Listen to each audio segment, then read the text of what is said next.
Marcos at lahat ng mga congressman, ipinapangako namin sa inyo na walang buboto sa inyo sa 2028 election sa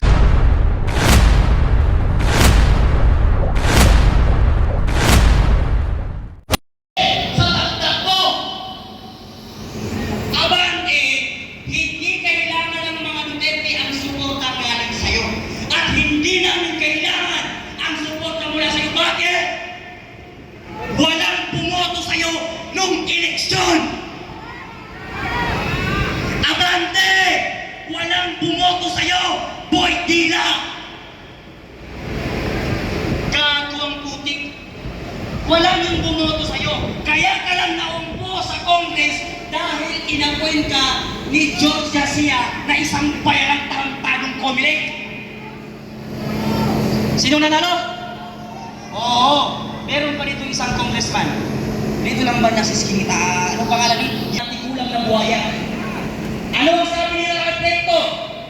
Yang si Recto ang dahilan kung bakit hindi sinuspindi ng gobyerno ang bat ng produktong langis. Bakit?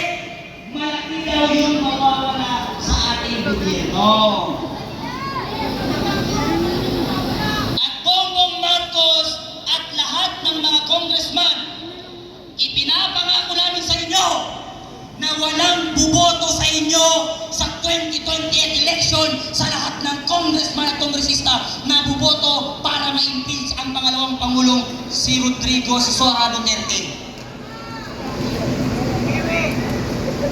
Marami dito kasi sa loob mga Niwi, pero wala tayong magagawa kasi ang ating presidente lutang. Sino pa? Yung congressman na baliktad ang bumanga. Sino nga yun? Yan. Yung bayot na congressman na nandito ang bibig. Imbis na asikasuhin mo yung pag-inom mo ng gamot, gago, para madiretso yung bibig mo, inumuna mo pa yung pag-impeach kay Sara. Si Laila de Lima. Isa pa yan. Yung 18 Maris, lumabas yung mga pangalan nila nung lumabas ang 18 Maris, nalista sila. Sila Laila de Lima, kinalaman ng mga pulis. Nung si Laila de Lima, mahilig yan manlaplak ng mga PSG niya. Kaya nga pinakulong ni PRD kasi lahat ng security guard niya nilalaplak niya. Malandi yan, tarantado niya ng kongresuman. Ano nga yung jowa niya? Sino nga yun? Jonel! Jonel! Kainin mo ng tiktik ko! Gago ang puta. Diba? Sino pa? Lahat ng congressman at congresswoman na ngayon ay maingay dahil sa impeach ni Bibi Sara. Si Senator Rizon Tiberos. Maraming salamat at nakauwi kayo, sabi niya. Parang talong gago. Maniniwala lang kami sa kaplastikan mo pag ibalik mo yung 80 billion na pondo ng PhilHealth na ninakaw mo. Ikaw, sa kaplastikan mo, Rizon Tiberos, nakuha mo pang tumakbo na presidente. Hindi ka mananalo, gago. Bakit? Ginawa mong santo ang adik. At ipinagawa pa ng museum yung mga adik.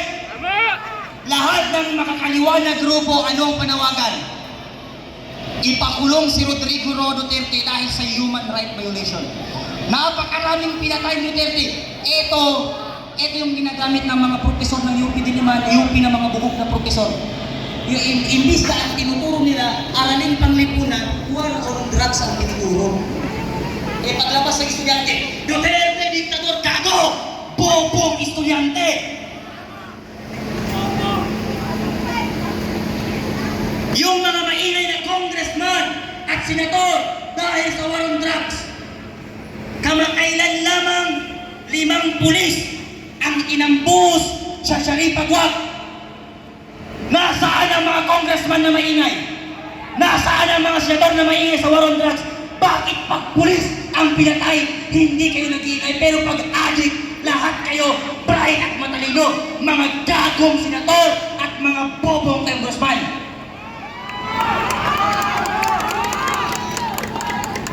Kung pag-uusapan natin ang human right violation, unahin nyo yung mga estudyante na ginahasa ng adik, yung mga estudyante na pinatay ng mga adik, mga tarantadong congressman. Sayang kasi wala si John Vic Rimulya. Kung nandito lang si John Vic Rimulya, hamunin ko ng boxing. Hamunin ko ng boxing. John Vic Rimulya! Sabay-sabay natin isigaw. John Vic Bayot! John Vic Bayot! John Vic Bayot! Marcos Bangag! Marcos Bangag! Lahat tayo nandito mga Pilipino, isa lang ang panawagan natin, lumayas si Marcos. Yan yung hindi mo kayang tapatan sa mga Duterte. Si Duterte, kilala sa buong mundo, kaya siya nalagay sa Time Magazine. Dahil sa prinsipyo, talino at galing sa pamumuno sa ating bansa. Si Marcos nasa Time Maleta. Si Duterte, nangampanya, no to drugs, no to corruption. Yan lamang ang panawagan ni Duterte, plataforma niya nung tumakbo siya. Tumakbo rin si Marcos! Anong ginawa niya? Pag ako ang nanalo at nakaupo, 20 lang ang 1 kilong bigas. Gago!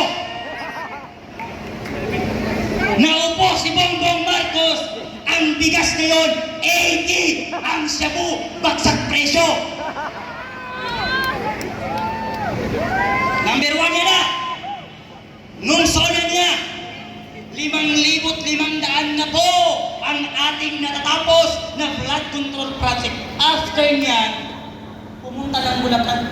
Paano nangyari ito? Bakit walang flood control? Gago! Bakit mo pinipirmahan ang isang pondo at budget na hindi mo alam kung saan nilulustay at saan ginagamit? Hindi pa yan. 1,700 na po sa pangalawang zona niya.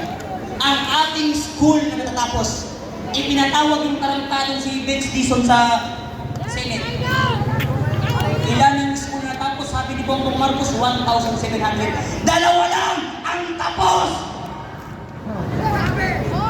Marcos, saan napunta yung 500 billion na pondo para sa flood control project? Marcos, saan napunta yung 250 billion na pondo ng Maharlika Fund? Marcos, saan napunta yung 89 billion na pondo ng PhilHealth? Marcos, saan napunta yung 62 billion na pondo ng SS? Alam niyo kung saan napunta? Dahil kay Speaker, may akap. Doon napunta yung pera natin. Kaya yung Speaker na si Martin Romualdez, pati yan sa Congress na si Luis Tro, yan ang isa sa may pinakamalaking pondo at pera na ninakaw. Titigilan ba natin sila? Sosoko ba tayo? Ilabas nyo ang mga dala nyong tae at itapon natin sa mga joke lang. Joke lang. Wala kaming dalang tae. Oo, wala na mga pulis natin. Ang pupogi naman, itapunan mo lang ng tae. Kami ay hindi kagaya ng mga ibang grupo na nagrarally na sinasaktan ang mga kapulisan. Nambabato ng mga kapulisan. Kami po ay hindi ganun. Kami po kusang aalis pag nasabi na namin ang kailangan namin sabihin. Hindi nyo kami kailangan itapon. Hindi nyo kailangan magbabot. Yung mga hawag lang yan, pati alam mo eh. Ibinili ng babae pa, ibigay sa mga tao din ang kasara, gusto sana. Pero dahil matang ang presidente natin, kung walang tinatago yan, hindi siya maghalap ng mga ganyan.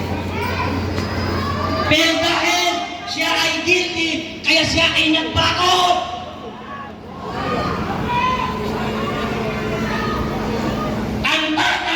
Magnanakaw, ang anak magnanakaw. Kaya lahat ng pamilya Marcos puro magnanakaw. Maraming salamat at magandang hapon. Akbar! Nakaka-inspire ka, Bart! Nakaka-inspire yung mga binanggit mo. Tuwagos sa puso at damdamin ng taong bayan yang in-expose di kasama Kuya Bart. Sabi nga, ang gutom at kahirapan na nararanasan ng taong bayan, ang kapalit niyan ay yung sarselang nagaganap sa Kongreso. Impeachment! Impeachment! Putang inang impeachment yan! Hindi po yan ang gusto ng taong bayan. Ang gusto ng taong bayan ay 3 beses kaming makakain sa isang araw at meron kaming trabaho. Trabaho ang kailangan ng mamayang Pilipino, hindi po ayuda ang kailangan. Huwag po natin turuan ang taong bayan ng katamaran, pambili ng shabu. Hindi po yan ang kailangan namin. Trabaho at nakabubuhay na sahod ang kailangan namin. Tingnan ninyo sa NCR, magkano po ang sahod? 695. Pumunta ka sa Bulacan, magkano po ang sahod dyan ng mga minimum wage?